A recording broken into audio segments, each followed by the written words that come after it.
This is section 4.4, and although computationally this is going to be an easy section, theoretically it might take you a little while to wrap your head around the ideas, so be patient with yourself. We're going to talk about coordinate vectors and isomorphisms. So let me introduce this section by giving you a set B of 3 vectors. Now I claim that set spans R2. And so you could see that if you put those 3 vectors into a matrix, you would have a pivot in every row. There's only 2 rows, there would be a pivot in every row. So we have spanning, but 3 vectors in R2 cannot be linearly independent, too many vectors, so we don't have a basis. And so what I did was I found a vector W and I wrote it as a linear combination of the vectors in B 2 different ways. Just trust me on that. You can check it, but it's true. And the point is that that's bad. We don't want that. We would like to just be able to write a vector W as a linear combination of the V's in one way. Now, if B had been a basis, that would be true. And so that's my claim here. This cannot happen when B is a basis for V. And the way I prove that is by saying, well, suppose you could write X 2 different ways. Let me get rid of that. Suppose you could write X 2 different ways as a linear combination of the basis vectors. Well, subtract these 2 equations. Then we get 0 equals this. I won't read it. You can read it. I claim that that means that all the C's are equal to the D's because C1 minus D1 has to be 0, ... Cn minus Dn has to be 0. Why is that? Well, it's because B is a basis, so the vectors are linearly independent. So the only solution to setting a linear combination of the B's equal to 0 is all the coefficients are 0. So that brings us to coordinate vectors. If you have a basis for a vector space, you can write any vector x in the vector space as a linear combination of the basis vectors in only one way. We call the coordinate vector the vector of the coefficients. So take all the coefficients out, put them in a vector. That's the coordinate vector of x relative to b. And the notation is bracket x with a lower b at the bottom. You can also use parenthesis x with a b at the bottom. But the b is important because the coordinate vector will depend on the basis you use. Now, as just a quick example, if I go back above and I take the set B of V1, V2, V3 and toss out V3, just have V1 and V2, then that is a basis for R2. So V1, V2, this is a basis for R2. The 2 vectors are linearly independent. One is not a multiple of the other, and they span. So I can write W as V1 minus 4V2, and that's the only way to write W as a linear combination of the V's. And furthermore, the coordinate vector of W relative to B, so the notation is W sub B, is, I just pick off the coefficients, 1, -4. That's it. So today we're going to practice going between, given a vector x, find xb, and given xb, find x. So here's some examples. Find the coordinate vector of this polynomial relative to the standard basis of P2.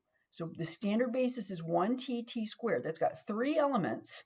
So I know that my coordinate vector is going to be in R3. So it's important to know how many entries you're looking for. So what I do is I write P as a linear combination. It's already written actually as a linear combination of the standard basis elements. P is 2 times 1 plus 3 times t plus -1 times t squared. So P sub b is in R3, and I pick the coefficients off, 2, 3, -1. So that really gives you all the information about the polynomial you need to know. If you know it's a quadratic polynomial and you know the three coefficients, you know everything about that polynomial. There's no reason to have the 1t and t squared there. And we'll see that later in the lecture. So here's another example. Find the coordinate vector of this vector x relative to the standard basis of R2. All right, so the standard basis of R2 has two elements, so xb is going to be in R2. So I need to write x as a linear combination of these two basis vectors, e1 and e2, and that's pretty darn easy. Negative 5, 2 is equal to negative 5 times 1, 0 plus 2 times 0, 1. So xb is equal to, just plop off the coefficients, negative 2, negative 5, 2. Oh, well, that's interesting. Note xb is equal to x. It's its own coordinate vector. That will happen every time you use the standard basis of Rn and you want the coordinate vector of a vector x in Rn. So that one might be confusing because it's so easy. Sometimes that happens. So we'll do some more examples till you get it. Don't worry. Find the coordinate vector of the matrix 1, 2, 3, 4 relative to the standard basis of M22. And the standard basis is the 2 by 2 matrices with 1 in each slot and zeros in all the other slots, and they're ordered so that the 1 goes, here, here, here, and here. It moves around in order. Okay, so we need to write x as a linear combination of the basis vectors. So that's pretty easy. X is equal to, by the way, the standard basis of M22 has 4 vectors in it. So I know that xb is going to be a vector in R4. So that's important to know.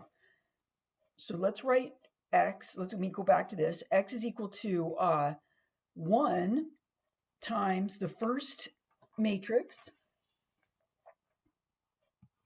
1, 0, 0, 0, plus 2 times 0, 1, 0, 0, plus 3 times 0, 0, 1, 0, and then 4 times 0, 0, 0, 1.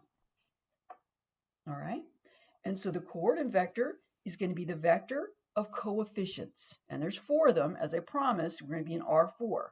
So x sub b is 1, 2, 3, 4. So it's like a matrix, except you've strung the entries out in a line rather than written them in an array. But really, if you know that this is the first entry on the first row, if you know that this is the second entry, first row, first entry, second row, second entry, second row, if you know where those numbers go, then you could recover the matrix from that, right? You know that that corresponds to this matrix here. In general, if x is ABCD, what is the coordinate vector for x? Well, I would just do this computation again, except the 1 would be an A, the 2 would be a B, the 3 would be a C, and the 4 would be a D. And I'd get xb equal to A, B, C, D. So we can almost think of matrices as vectors in R4. And almost, actually we can, and I'll make that more clear when we talk about isomorphisms. Okay, now I'm giving us another basis of M22. You're just going to have to trust me on that. These 4 matrices do form a basis of M22. And we're going in the other direction. Now we're given xb and we want to find x. This is actually the easy direction because we're given the weights. So x is 1 times the first vector in our set, 1, 0, 0, 0, plus 2 times the second vector in our basis, and then 3 times the third vector in our basis, and 0 times the fourth vector in our basis. So we just add those up, and that'll give us x. And that's going to be, let's see, 3. And then 2 minus 3 is -1. And then on the bottom, I'm going to get 3 and 3.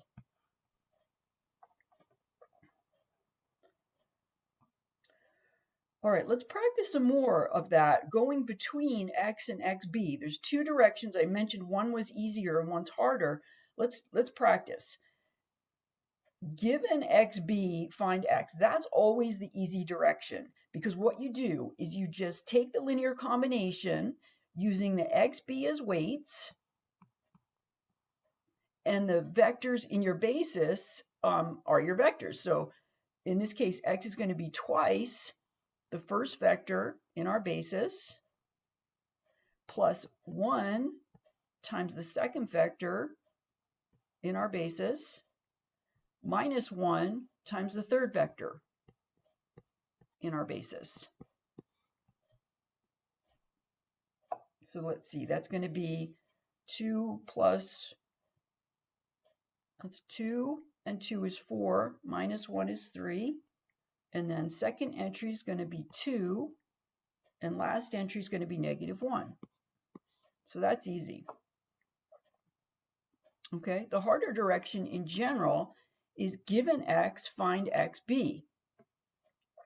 Given x, find xb. It's usually easy if you're given the standard basis, but this is not the standard basis of R3, right? This is not the standard basis of R3. So this is a little harder to do just by inspection.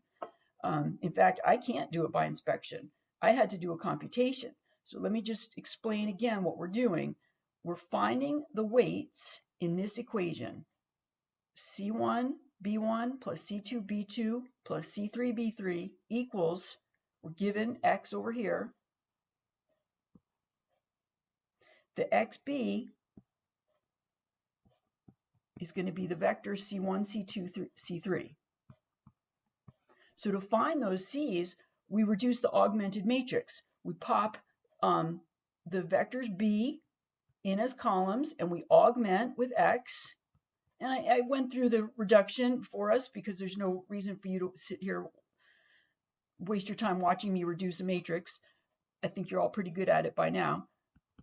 So this is our answer column right here. So C1 is -2, C2 is 0, and C3 is 5. So XB is the vector -2, 0, 5. Now it's always nice going in this direction. You can check your answer. So I wouldn't check it if I was doing homework because my math lab's going to check it for you. But if it were a quiz or a test, I would take the time to check it if I had the time. So what's the check? Is -2 times B1, which is 1, 0, 0, plus 0 times B2, plus 5 times B3, which is 1, -1, 1, is that really equal to x? 3, -5, 5. And so let's see, -2 plus 5 is 3. The first entry works. And then I get a -5 and a 5. Yeah. So it's nice to be able to check. All right, so why don't you pause the video and you do this one. Just want to make sure you get it before we move on. You do this one, and then when you unpause, I will do it. Okay, so you've unpaused. Let's do the easy direction first. X is equal to twice 1, 3 plus 10 times 0, 1, which is 12, 16. Okay, and for the other direction, we want to solve C1, B1 plus C2, B2 equals X. So I'm going to reduce the augmented matrix, put B1 in as my first column, put B2 in as my second column, augment with 210.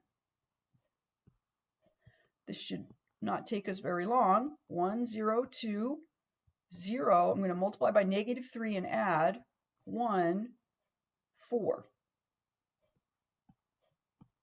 So my C1 is 2 and my C2 is 4. So X sub B is 2, 4. And you can check it. All right, what's special about coordinate vectors is it gives us an isomorphism, which is a one-to-one onto map between a vector space and Rn. So the theorem is if you have a basis with n elements in a vector for a vector space, the coordinate mapping that takes a vector to its coordinate vector is a one-to-one onto map from the vector space to Rn. So the reason why that's important is that we're pretty familiar working in Rn. However, the vectors in our vector space could be continuous functions, they could be polynomials, they could be matrices. So it might be hard to show, they could be equations. Sorry, not equations. Functions. I'm thinking of differential equations. It might be hard to show things in the vector space, but it's pretty easy to show things in Rn. And so this mapping allows us to show things in Rn and say, oh, then that's true back in the vector space V. For example, if you have a vector space V, and this is your coordinate mapping, X goes to XB, and when we do a mapping, it's an arrow with a straight vertical line in the beginning. Read that as X goes to XB.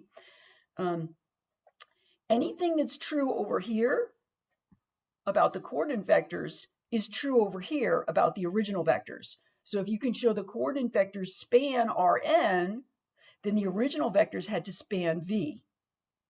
That's pretty cool. So for example, P2 is isomorphic to R3. And if B is the standard basis of P2, then the mapping would be P equal to a quadratic polynomial, A plus BT plus CT squared, goes to its coordinate vector, PB, which is A, B, C. So if I want to show something's true about polynomials in P2, I could show it's true about their coordinate vectors in R3. And that's what the next example is about. Consider the set of 4 polynomials in P2. We're going to show certain properties about these polynomials by looking at their coordinate vectors. So first, let's write down their coordinate vectors. I started this out. P1b, when I'm typing, I usually do the brackets, but when I'm writing longhand, I usually do the parentheses. Again, either one, brackets or parentheses. P1b, I pick off the coefficients 1, 1, 0, because there's no quadratic term in that first polynomial. And then the next one is 2, 1, 0. The next vector is going to be t, that's got 0 constant, 1 linear, 0 quadratic. And finally, the last one, 3, 4, 1. Okay, now I'm going to place those vectors into a matrix and reduce it to echelon form in order to answer the next 2 questions about spanning and linear independence. So I already did that. I put the 4 vectors into a matrix, and I'm going to reduce this. I think it's only going to take one operation. 1, 2, 0, 3. I'm going to replace row 2 with -1 row 1 plus row 2. So 0, -1, 1, 1. And leave row 3 alone. That's echelon. For the questions I want to ask, which are span and linear independence, echelon's good enough because I'm going to look for pivots. So pivot, pivot, pivot. So now we're on to question 3. Determine if the P1 through P4 span P2 by determining whether their coordinate vectors span R3. So do these vectors span R3? Well, for spanning, you're looking for a pivot in every row. So yes, we have a pivot in every row.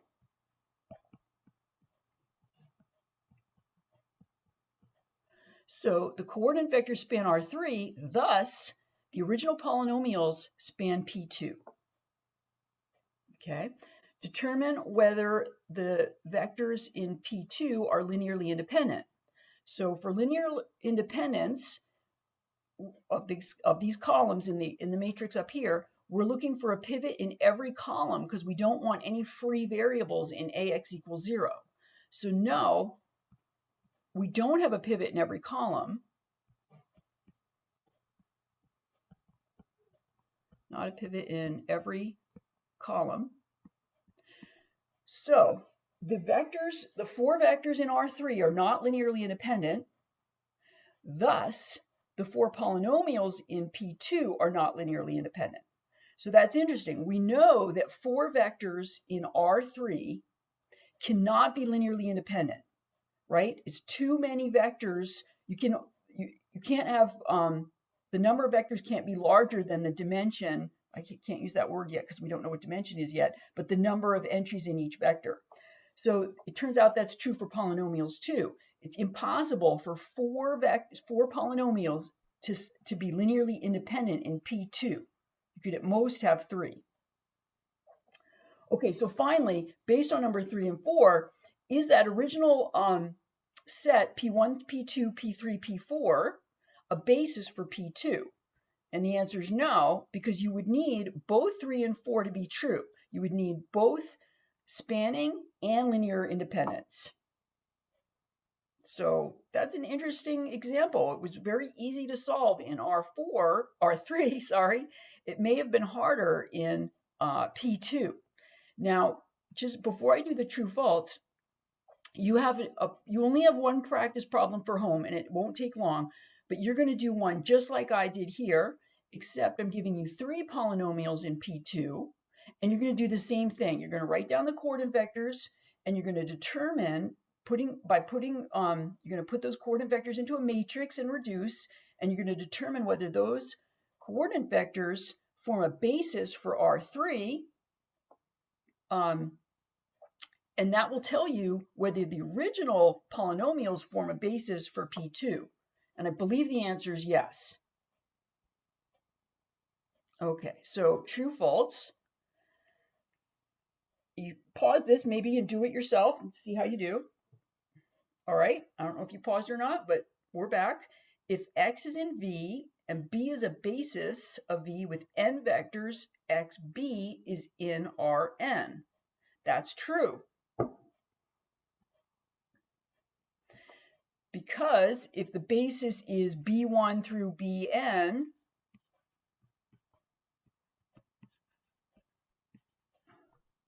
all right, then you would take a vector X and you'd write it as C1B1 plus ...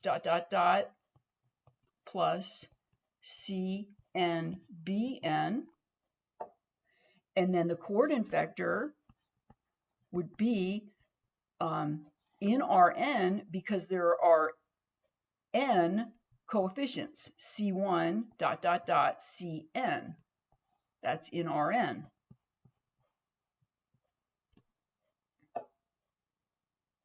So, for example, if V were M22, then since that basis has 4 vectors, the coordinate vector would be in R4. All right, I've beaten that one to death. The next one, R3 is isomorphic to P3. That's false. There are 2 ways to make it true. R3 is isomorphic to P2,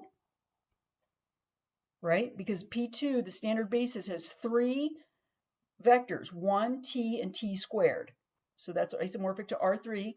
Or you could make it true by leaving the P3 and changing the dimension, go R4 is isomorphic to P3. Those are both true statements.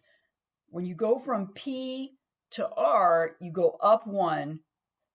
This number this number goes up 1 to the r. Okay, if B is the standard basis for Rn and x is in Rn, then the coordinate vector x sub B is x itself. That's actually true, and you might want to think about that for a little while, but I did an example of that on the first page, example B, page 1. Now that was just an example in a single case, but it is true in every case. And then finally, the mapping xb to x is called the coordinate mapping, and that's false because the arrow is going the wrong way. When we take a vector x to its coordinate vector, that's called the coordinate mapping. Okay, a lot of information, not much computation here, short lecture, but very rich in content. And that's the end.